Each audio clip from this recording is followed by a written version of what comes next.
നമസ്കാരം. ഇന്ന് നിശയിലേക്ക് ഏവർക്കും സ്വാഗതം. ഇന്ന് മെയ് 11 ശ്രീമതി KR ഗൗരിയമ്മയുടെ ഓർമ്മ ദിനം. കമ്മ്യൂണിസ്റ്റ് പ്രസ്ഥാനം നാമമാത്രമായി കൊണ്ടിരിക്കുന്നു. നാമമാത്രമായി എന്ന് തന്നെ പറയാം. കേവലം 26 സീറ്റ് മാത്രമായി CPM ചുരുങ്ങിയിട്ടുണ്ട്. ഒരു ഇതിനു മുന്നേയും ഇത്തരം സാഹചര്യങ്ങളെല്ലാം CPM നേരിട്ടിട്ടെങ്കിലും അന്നൊക്കെ തിരിച്ചു വരാനുള്ള ഒരു പ്രത്യാശ ഉണ്ടായിരുന്നു. രാഷ്ട്രീയ കക്ഷികൾ മാത്രമേ ഉണ്ടായിരുന്നുള്ളൂ. ഇന്ന് BJPയുടെ ഈ ഒരു വളർച്ചയിൽ, സങ്കല്പിക്കാനാവാത്ത രീതിയിലുള്ള വളർച്ചയിൽ നമുക്ക് ഇനിയൊരു തിരിച്ചുവരവ് സാധ്യമാണോ എന്നുകൂടി സംശയമാണ്. ആ സമയത്ത് ഗൗരിയമ്മയുടെ പേര് വളരെയധികം പ്രസക്തമായിക്കൊണ്ടിരിക്കുകയാണ്.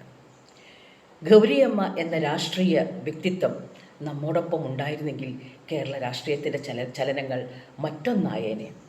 വിട്ടുവീഴ്ചയില്ലാത്ത നിലപാടുകളും ഭരണപാഠവും കൊണ്ട് ചരിത്രം കുറിച്ച ഇരുമ്പ് വനിതയുടെ സാന്നിധ്യം ഉണ്ടായിരുന്നെങ്കിൽ അത് കേരള സമൂഹത്തിന് വലിയൊരു ഊർജമായി മാറിയേനെ.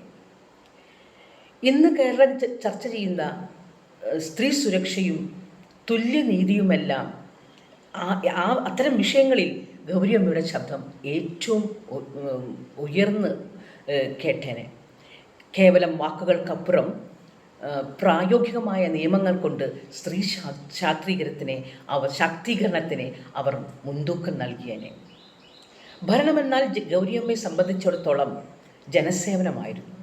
അതുകൊണ്ട് തന്നെ ഉദ്യോഗസ്ഥ വൃന്ദത്തിൻ്റെ മെല്ലെപ്പോക്കിനെ അവർ കടിഞ്ഞാണിടുമായിരുന്നു.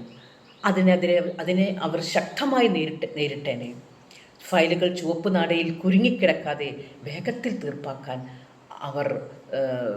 അവരുടെ അഡ്മിനിസ്ട്രേറ്റീവ് വിരലുകൾ ചലിച്ചേനെ. പാർട്ടി ഭേദമന്യേ തെറ്റുകളെ തിരുത്താൻ ഗൗരിയമ്മ ഒരിക്കലും മടി കാണിച്ചില്ലായിരുന്നു. ഇന്നത്തെ രാഷ്ട്രീയ സാഹചര്യത്തിൽ നിലപാടുകൾ ഉറച്ചു നിൽക്കാനും സ്വന്തം പാർട്ടിക്കുള്ളിലായാലും വിമർശനങ്ങൾ ഉന്നയിക്കാനുമുള്ള അവരുടെ ധൈര്യം മാതൃകയായേനെ. പാവങ്ങൾക്ക് സാധാരണക്കാരന് മണ്ണ് നൽകിയ നേതാവെന്ന നിലയിൽ ഗൗരിയമ്മ എന്നും പാവപ്പെട്ടവരുടെയും പാർശ്വവൽക്കരിക്കപ്പെട്ടവരുടെയും പ്രശ്നങ്ങളിൽ സജീവമായി ഇടപെട്ടിരുന്നു. കൃഷി, വ്യവസായം എന്നീ മേഖലകളിലെ പ്രതിസന്ധികളിൽ ഇന്ന് അവർ ഉണ്ടായിരുന്നെങ്കിൽ പാവപ്പെട്ടവരുടെയും സാധാരണക്കാരുടെയും പക്ഷം ചേർന്ന്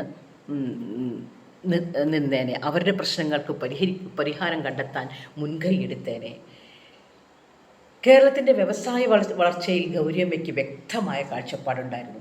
പരിസ്ഥിതിയെ സംരക്ഷിച്ചുകൊണ്ട് എങ്ങനെ പുതിയ തൊഴിലവസരങ്ങൾ സൃഷ്ടിക്കാം എന്നതിൽ അവർ കൃത്യമായ നിർദ്ദേശങ്ങൾ നൽകിയേനെ.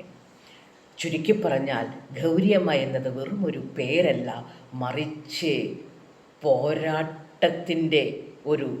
പോരാട്ട വീര്യത്തിൻ്റെ ഒരു അടയാളമാണ്. അവർ ഇന്ന് സമൂഹത്തിലുണ്ടായിരുന്നെങ്കിൽ പൊതുപ്രവർത്തകർക്കൊരു പാഠപുസ്തകവും സാധാരണക്കാരന് വലിയൊരു അവലംബവും ആശ്വാസവുമാകുമായിരുന്നു. ഗൗരിയമ്മ മുഖ്യമന്ത്രി ആയിരുന്നെങ്കിൽ കേരളത്തിൻ്റെ ചരിത്രം തന്നെ വഴിമാറി ഒഴുകിയേനെ. അന്താരാഷ്ട്ര തലത്തിൽ കേരളം എന്നും ചർച്ച ചെയ്യപ്പെട്ടിട്ടുണ്ട്. ആദ്യത്തെ കമ്മ്യൂണിസ്റ്റ് മിനിസ്ട്രി, തിരഞ്ഞെടുക്കപ്പെട്ട കമ്മ്യൂണിസ്റ്റ് മിനിസ്ട്രി എന്ന നിലയിൽ തിരഞ്ഞെടുത്ത കമ്മ്യൂണിസ്റ്റ് മിനിസ്ട്രിയിലെ ഒരു മന്ത്രി കൂടിയായിരുന്ന ഗൗരിയമ്മ ഇന്ന് ഉണ്ടായിരുന്നെങ്കിൽ, അല്ലെങ്കിൽ അവരെ മുഖ്യമന്ത്രിയാക്കിയിരുന്നെങ്കിൽ അവരർഹിക്കുന്ന സ്ഥാനവും ബഹുമാനവും അവർക്ക് പാർട്ടിക്കുള്ളിൽ നൽകിയിരുന്നെങ്കിൽ പാർട്ടിക്കും ഇന്ന് ഈ ഗതി വരില്ലായിരുന്നു. കേരള സമൂഹത്തിനും ഈ കുറച്ചും കൂടി മെച്ചപ്പെട്ട നിലവാരം, സ്ത്രീകളുടെയും കുട്ടികളുടെയും നിലവാരം അനുസരിച്ചാണല്ലോ ഒരു സമൂഹത്തെ പ്രോഗ്രസീവാണോ എന്ന് ലോകം അടയാളപ്പെടുത്തുക, ലോകം കാണുക. അത്